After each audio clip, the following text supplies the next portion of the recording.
Nvidia तो खैर था ही आज का, कल का जो लीडर था। मैं आज इसलिए बोल रहा हूँ बिकॉज मेरे दिमाग में अभी भी आज चल रहा है। आपके यहाँ पे कल हो गया, हमारे यहाँ आज है, बहुत late night, midnight almost यहाँ पे।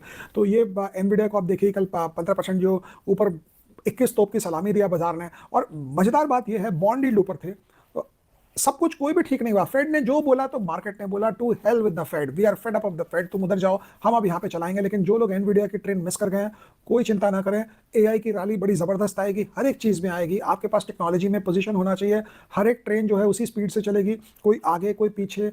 बिल्कुल इसमें ये नहीं सोचना है कि मेरे वो ट्रेन छूट गई तो मैं अब मैं क्या करूँ, अब तो मैं जा ही नहीं पाऊंगा। हर एक ट्रेन जो है जो उसी स्पीड से चलेगी। बट हाँ, आर्टिफिशियल इंटेलिजेंस वाले स्टॉक्स में आपको रहने होंगे। जो ओरिजिनली एआई के स्टॉक्स हैं वो ऐसे ही चलेंगे। और मेरे को लगता है जैसे मैं पीछे भी बोला था कि एआई की जो तेजी है ये अगले 10 साल, 20 साल, 30 साल चलेगी। लेकिन शेयर बाजार इसको 2, 3, 4 साल के अंदर सब खा पी के हवा कर देगा। But Nvidia at this price, इसका अर्निंग्स मोमेंटम बहुत स्ट्रांग है। और ये मोमेंटम अगर कभी भी मिस हुआ तो stock 40% in the matter of 2 days गिरेगा। वन डे या वन डे ही गिरेगा, 2 डे तो अमेरिका में कुछ होता नहीं है। अब इतना बड़ा एनवीडिया 15% ऊपर कैसे बढ़ा, जरा ये सोचो 2 मिनट के लिए। वो इसलिए बढ़ा क्योंकि इनसाइडर का काम ही नहीं था वहां पे। अगर कोई और कंट्री में होता, मैं अपनी कंट्री की बात नहीं करूंगा, नहीं तो फिर आप लोग उसमें से निकाल लोगे कि सर आप इंडिया में बैठते हो, इंडिया का खाते हो, इंडिया के अगेंस्ट बोलते हो। तो मैं कोई और कंट्री की बात करता हूँ। चलो मैं कोई और कंट्री की बात करता हूँ। कोई और कंट्री में यही होता है कि अच्छा रिजल्ट आता है, स्टॉक ऊपर जाता है, ऑपरेटर बेच देता है। अब ऑपरेटर क्यों बेचता है? क्योंकि ऑपरेटर को पहले से रिजल्ट पता चल जाता है। आप लास्ट वीक दिसंबर से देखिए, ऑपरेटर माल इकट्ठा करना स्टार्ट करता है। उस दिन पब्लिक आती है, पब्लिक को माल दे दिया जाता है, ले जा भाई घर, जितना जिसको चाहिए मैं दे रहा हूँ थोक के भाव में। और अगर खराब रिजल्ट आता है तो पब्लिक बेचती है पैनिक में, ऑपरेटर नीचे खरीद लेता है, स्टॉक को ऊपर ले जाता है। लेकिन यूएस में खराब रिजल्ट आता है, 30% काटो सीधा स्ट्रेट ऑन।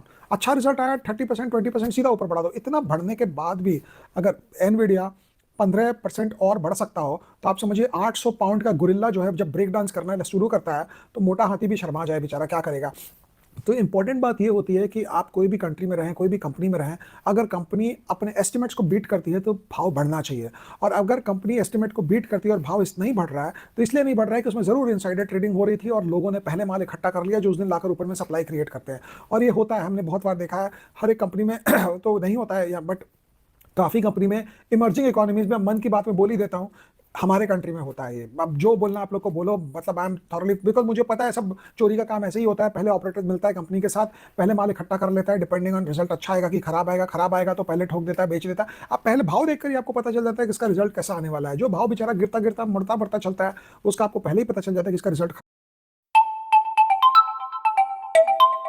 खराब आएगा। जिसका भाव अच्छा होता है, जिसका भाव थोड़ा ऊपर के साइड चलने की चेष्टा करता है, आपको पहले ही पता चलता है इसमें रिजल्ट अच्छा आएगा, क्योंकि पहले एक्यूमुलेशन हो रहा है कि डिस्ट्रीब्यूशन हो रहा है, पहले से पता चलता है। बट एनी विच वेज, अब जो है सो है। बट ये है कि अगर आपके पास एनवीडिया नहीं है तो बाकी सब एआई के स्टॉक्स भी बाकी काफी चलेंगे, तो ये आपको देख के चलना पड़ेगा। यूएस का बाजार जो है, नास्डैक तो ऑब्वियसली अपने मोमेंटम में है, S&P 500 अपने मोमेंटम में है।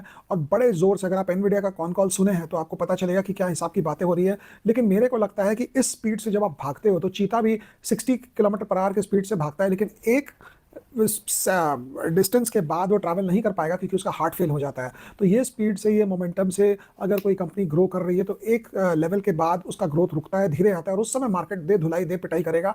लेकिन फॉर द मोमेंट ना धुलाई है ना पिटाई है। अभी तो धुलाई और पिटाई शॉर्ट्स वालों की हुई है जो एनवीडिया को शॉर्ट करके रखे थे। और मेरे को लगता है जो 15% जो स्टॉक चलता है ऊपर और नीचे होता है, उससे ये भी आपको पता चलता है कि मार्केट का मिजाज कहाँ है और मार्केट कैसे देख रहा है। और सिर्फ एआई के स्टॉक्स चल रहे हैं यूएस में, और लोग बोल रहे थे कि ये एआई लेड बुल रन नहीं होगा, ये मार्केट गिर जाएगा क्योंकि इंटरेस्ट रेट थोड़ा डेफर हो जाएगा।